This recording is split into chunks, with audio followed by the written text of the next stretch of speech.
Good morning, welcome back to my channel Pallavi blog. সবাই কেমন আছো? আশা করছি সকলে ভালো আছো, সুস্থ আছো।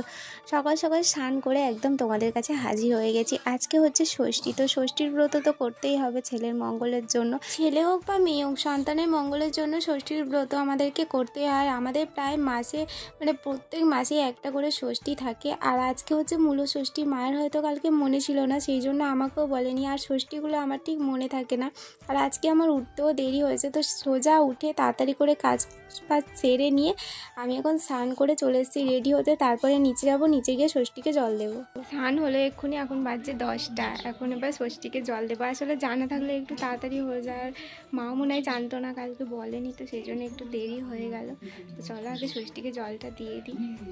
এই হচ্ছে আমাদের ষষ্ঠী। আর ষষ্ঠীকে জল দিতে গিয়ে এক বিপদ ঘটে গেল। দেখতেই পাচ্ছ এখানে পুরো জল ছেটানো। ওপরে একটা জলের বোতল ছিল, গঙ্গা জলের বোতল। মা একটা কিছু রাখতে গিয়েছিল, আর পুরো এসে পড়তে পর আমার মাথায় প্রচণ্ড জোরে লেগেছে। কিন্তু কিছু করার নেই, আনমো না। মাও কিছু একটা রাখতে গিয়েছিল, উল্টে পড়ে গেছে উঁচু থেকে। আর উঁচু থেকে কিছু পড়লে জানোই তো কত জোরে লাগে। সেই জন্যই কথায় বলে যে বিপদ কখনো বলে আসে না, বিপদ যখন তখনই চলে আসে।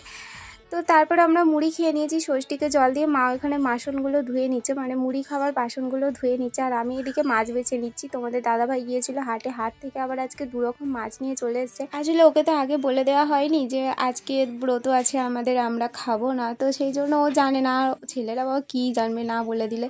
তো মায়েরও মনে নেই, মা বলে দেয়নি। আর আমি ঘুম থেকে ওঠার আগে ও চলে গেছিলো হাটে। তো তারপর মাছ টাছ বেছে নিলাম, বেছে নিয়ে এখানে একটু চা খেয়ে নিচ্ছি। আমাদের তো এই টাইমে একবার চা হয় 10টার সময় করে। আর তোমাদের দাদাভাই বলছে জানলে মাছ নিয়ে আসতাম না। আমি বলছি তোমরা তো খাবে, তুমি খাবে, বাবু খাবে, আমি মা নয় আজকে খাবো না, কালকে খাবো, কি আছে, তাই না বলো?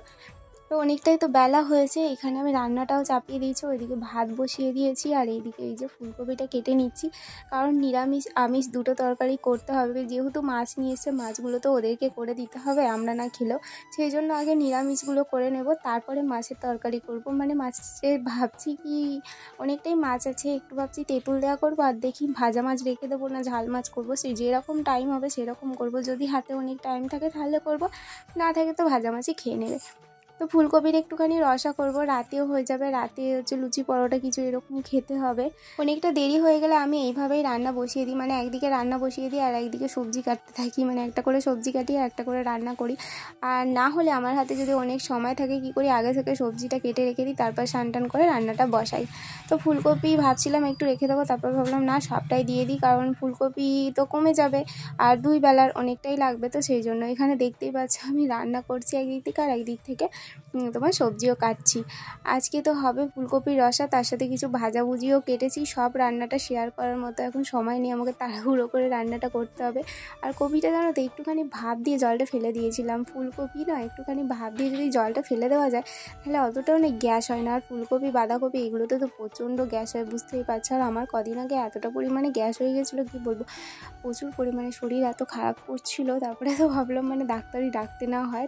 তারপরে বাড়িতে গ্যাসও ফাটছিল, গ্যাসের ওষুধ, একটু গরম জল এইসব খেতে একটু কমে গিয়েছিল। তো তরকারিটা আমার হয়ে গেছে, একটুখানি ধনেপাতা নিয়ে তরকারিটা নামিয়ে দিলাম। আর এই যে এখানে লাস্টে আমি মাছগুলো ভাজছি।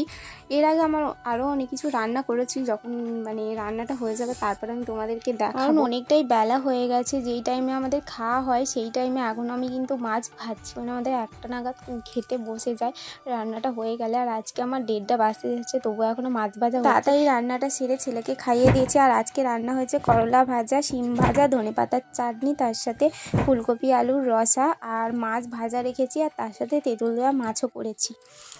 তো খাওয়া দাওয়া করে একটু রেস্ট নিয়েছিলাম। তারপর ফ্লিপকার্ট থেকে একটা আমাদের প্রোডাক্ট এসেছিলো, মানে অনেক কিছু মাল অর্ডার দেওয়া ছিল, তার মধ্যে একটা মাল এসেছে। সেই জন্য আমি এই যে কেটে দেখে নিচ্ছি মালটা ঠিকঠাক আছে কিনা। তো চলো কেটে দেখা যাক কী আছে এর মধ্যে। তো এই যে কানফোড়া কানের এসেছে, সবই আমার পার্লারের মালই, মানে পার্লারের প্রোডাক্টই সব অর্ডার দেওয়া ছিল। এইবারে আমি বাপের বাড়ি গিয়ে কলকাতা যেতে পারিনি, কারণ তোমাদের দাদাভাই তো চলে এসেছিলো, নইলে ওকে নিয়ে যাওয়া হতো। আর আমাদের দাদাভাই থাকলে কি হতো, দুজন মিলে যাওয়া হতো, বাবুকেও নিয়ে যাওয়া হতো, কোনো অসুবিধা হতো না।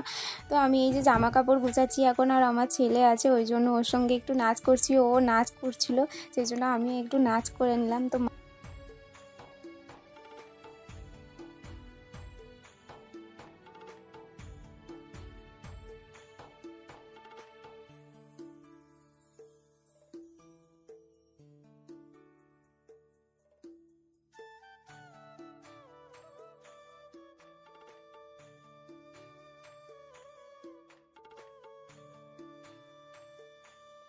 আজকে রাতে আমাদের রান্না হয়েছিল ফুলকপি রসা তো ছিল, ফুলকপি আলু, তার সাথে মিষ্টি নিয়ে এসেছিলো আর পরোটা বানিয়েছিল। তো রাত্রিরের খাবার এটাই, রাত্রিরে তো আজকে রুটি খেতে নেই, তো সেই জন্য পরোটাই খেলাম আর ভাতও খেতে নেই।